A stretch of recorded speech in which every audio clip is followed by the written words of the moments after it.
قافلہ گیلان سے بغداد کی طرف رواں دواں تھا۔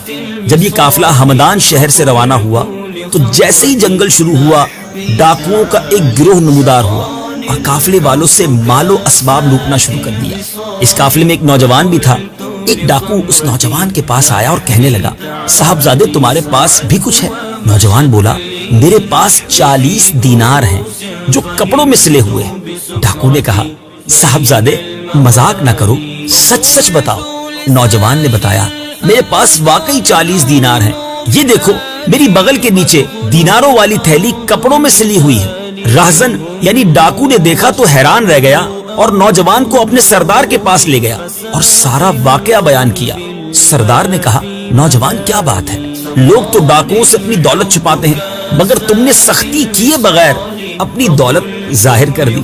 نوجوان نے کہا، میری ماں نے گھر سے چلتے وقت مجھے ایک نصیحت فرمائی تھی کہ بیٹا ہر حال میں سچ بولنا، بس میں اپنی والدہ کے ساتھ کیا ہوا وعدہ نبھا رہا۔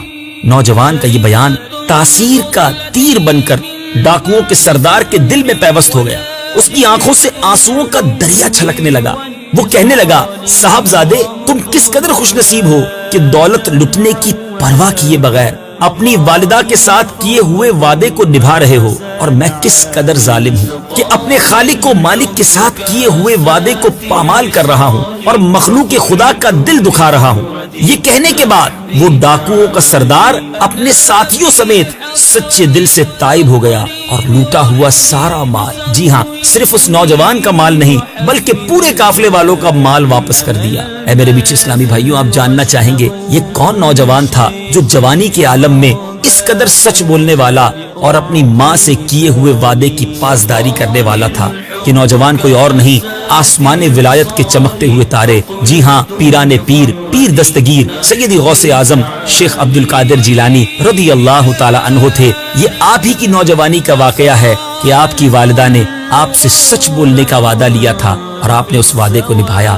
اے غوث پاک کے چاہنے والوں، اے اپنے آپ کو غوث پاک کا مرید کہنے والوں، آپ دنیا بھر میں جہاں کہیں ہیں، کیا ایسا نہیں ہو سکتا کہ اس مبارک مہینے میں 11ویں شریف کے مبارک مہینے میں ہم سب بھی نیت کریں کہ آج کے بعد کبھی جھوٹ نہیں بولیں گے۔